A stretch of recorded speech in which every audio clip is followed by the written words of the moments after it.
Hello everybody, welcome back to the channel. I'm very sorry about the lighting right now, but you are about to witness, as you can tell from the chaotic intro of this, probably the worst episode, as in the most dramatic and the worst results you've probably ever seen. I don't know what's gotten into the team for this episode. I'm just going to let it play out. I'm going to do the voiceover. A lot of it's just going to be me in utter shock. Alrighty then, into the first game of the day up against Leeds. Going to be one of the tougher games this season. Currently, Leeds are topping the league, which is going to be a massive struggle for her. I don't know what to do for the back line.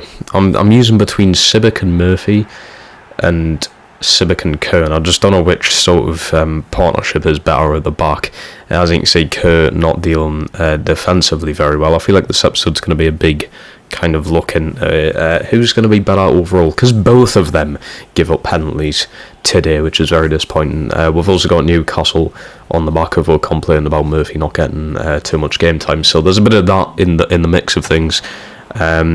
Also, yeah, Leeds was always going to be a struggle. I didn't expect to concede a penalty 10 minutes into the game, I'm not going to lie. Perot's a very good player though, so we can't complain there. Etienne Jr. continues his beautiful form into today's episode.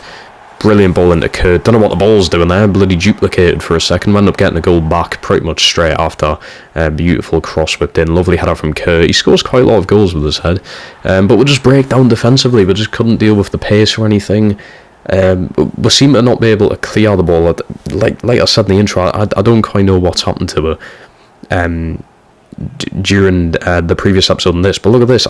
We just can't defend. As a team, we simply cannot defend and can't get rid of it. And Tickle, as much as I like him, he's had an absolute stinker today.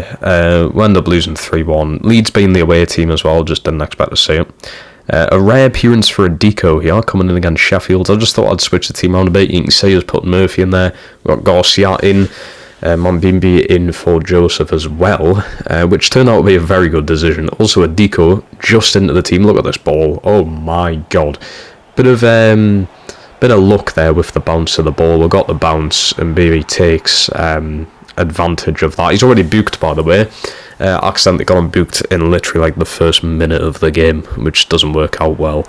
As you can see, again, I think it could be to be done with a lot of pace at the back line. Like, we're not fast enough, I don't think, to get back. You can see a lot in this game, the defensive line gets broken down very easily. It's the exact same on the other side of the pitch with Sheffield.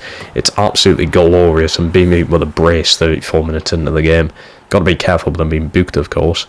But what a player he's been. As after this episode, he's got 11 appearances, 8 goals. So he's continuing a very good bit of form. Like I was saying about Tickle, I don't know what's gotten into him, but today he's getting on my wick. That's what he's getting on. Don't know what he's trying to do there, clear on the ball. Maybe I shouldn't have been passing it around the back. Bit of a stupid decision to do, but the clearance was just not good enough. And Sheffield United just simply start taking the piss. But 3-2 before the half. What a game we've got on my hands, especially under the floodlights, in the snow. Bramall Lane's a brilliant place to be playing football. Proper good old stadium. Mambimbi to complete the hat-trick. Noah Smoa slides in and gets there. I don't know if he lost his balance because of the snow or he genuinely meant that. I'm not too sure. I'm going to take it that he meant it.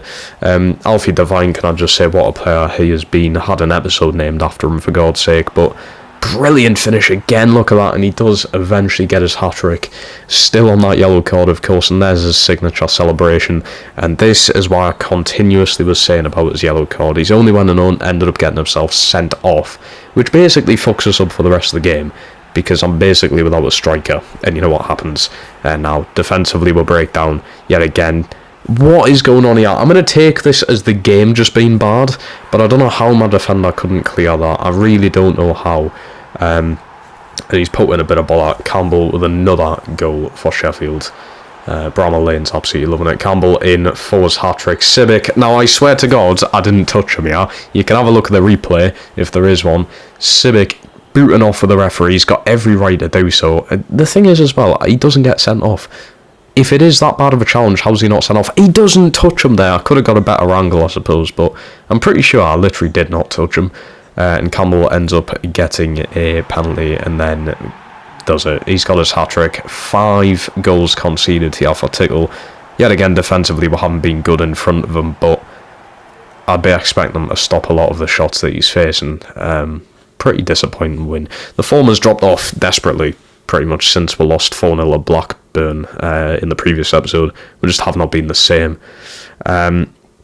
Anyway, in for this game against Southampton, we've got a lot of the bigger teams in here, by the way, in today's episode. We've also got Nottingham Forest coming up, so Leeds, Southampton, Sheffield United, Nottingham Forest. I mean, we've had some challenging games. Maybe it is just the team isn't good enough to compete with these other teams yet. You've got to think the objective is to just avoid relegation. We realistically shouldn't be fighting towards the top of the league yet, but we are doing.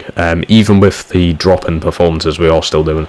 But Tickle again, don't get us wrong, I could probably blame myself a bit there, and maybe Civic, but what are we thinking? Playing out from the back like that, and we've ended up dropping points again. Still without a win in, I believe it's 5 games now, going into this game against Hull. Earl's back from his injury and suspension. He got suspended, then injured. Or injured and suspended in the same game, I think it was. I'm also putting Tyra in, just because I was like, Sam Tickle hasn't been great recently. I'm going to throw Tyra in and see how he does. We brought him in this season, of course, so I may as well get him some game time. I played him in the Cup, and decided to play him in the league for the very first time. Hull away, you realistically should be getting 3 points from it. We'll take the point from recent performances. You know, it's not an awful look. They do have someone called João Pedro up top. I hope that's not the one I'm thinking about, because if it is, I don't know where they're getting the money from. Next game then, it is the big one against Nottingham Forest, who are currently 3rd in the league as I'm saying this, and I think we are 4th. Obviously Tickle back in there as always. Got to have Divine in attacking midfield, what a player he's been. But yet again, defensively, I think it could be a lot to do with the pace. Like, the pace could be letting us down at the back line. We can't really compete too well with the higher up teams who have faster players like Awoniyi, Shota Silva are quite fast. So when you mix them together against our defensive core and Civic, that's probably where we're going wrong, I would say. But yet again, at home, we've just been hammered, to be honest with you. The performances really do show for there, as you can see. 2 assists from Shota Silva, can I say. Alfie Devine also went off during this game. Very sad news. Hyperextended knee injury, out for a whole month. Which, it is still bad. It is still going to affect us badly. But we do have a very good backup as Ascot. So to be fair, in his position, it doesn't seem like a terrible injury. He's out for a month, but Ascot is replacement. We're still going to miss Devine. He's been a brilliant player so far. And he is only here on loan, you've got to remember. Up against the Blues, up against Birmingham, one of the bigger games in League One last year, of course. Decided to mix the team up a bit at the back again. We end up getting a 1-0 win with Joseph's goal. Put Earl in at the back, got 7.7. It's actually not even that bad.